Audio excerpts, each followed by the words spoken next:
The cost of our actions is high. Others pay the price without having been actively involved. I have seen refugee camps as big as cities, sprawling in the desert.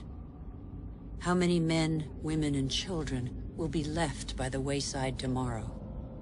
Must we always build walls to break the chain of human solidarity, separate peoples, and protect the happiness of some from the misery of others? It's too late to be a pessimist. I know that a single human can knock down every wall. It's too late to be a pessimist. Worldwide, 4 children out of 5 attend school. Never has learning been given to so many human beings. Everyone, from richest to poorest, can make a contribution. Lesotho, one of the world's poorest countries, is proportionally the one that invests most in its people's education. Qatar, one of the world's richest states, has opened its doors to the best universities. Culture, education, research, and innovation are inexhaustible resources. In the face of misery and suffering, millions of NGOs prove that solidarity between peoples is stronger than the selfishness of nations. In Bangladesh, a man thought the unthinkable and founded a bank that lends only to the poor. In 30 years, it has changed the lives of 150 million people. Antarctica is a continent with immense natural resources that no country can claim for itself. A natural reserve devoted to peace and science. A treaty signed by 49 states has made it a treasure shared by all humanity. It's too late to be a pessimist. Governments have acted to protect nearly 2% of the world's territorial waters. It's not much, but it's 2 times more than 10 years ago. The first natural parks were created just over a century ago. They cover over 13% of the continents. They create spaces where human activity is in step with the preservation of species, soils, and landscapes. This harmony between humans and nature can become the rule, no longer the exception. In the United States, New York has realized that nature does for us. These forests and lakes supply all the drinking water the city needs. In South Korea, the forests have been devastated by war. Thanks to a national reforestation program, they once more cover 65% of the country. More than 75% of paper is recycled. Costa Rica has made a choice between military spending and the conservation of its lands. The country no longer has an army.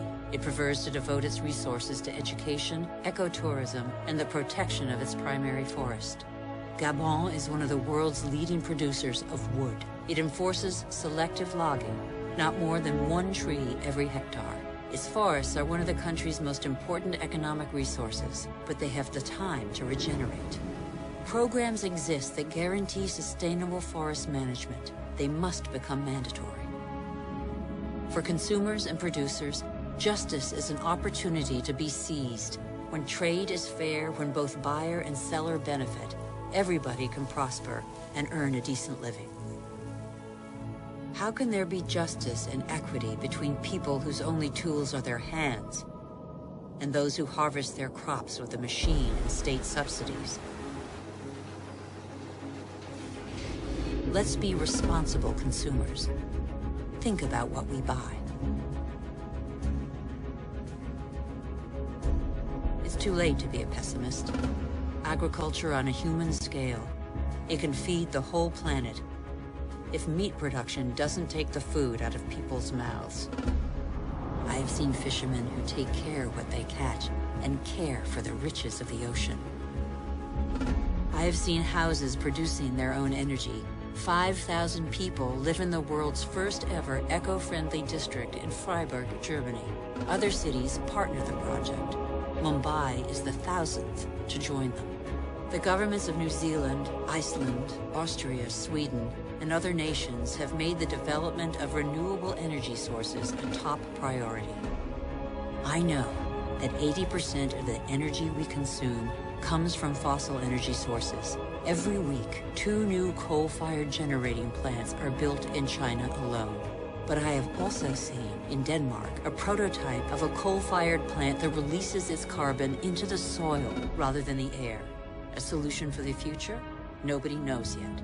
I have seen in Iceland an electricity plant powered by the Earth's heat, geothermal power. I have seen a sea snake lying on the swell to absorb the energy of the waves and produce electricity. I have seen wind farms off the coast of Denmark that produce 20% of the country's electricity. The USA, China, India, Germany, and Spain are the biggest investors in renewable energy. They have already created over 2.5 million jobs.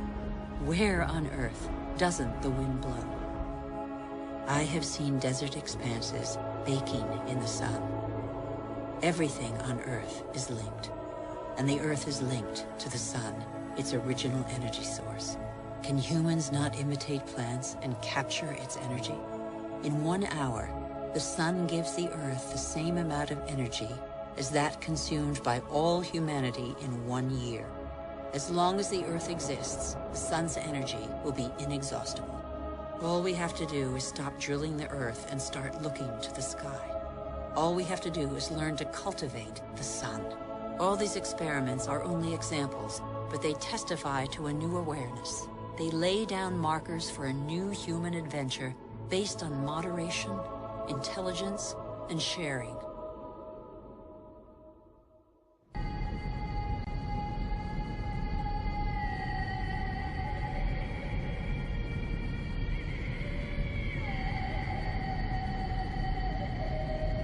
It's time to come together.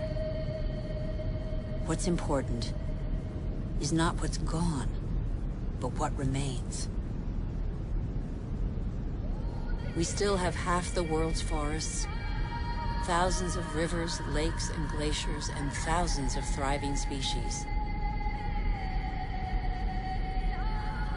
We know that the solutions are there today.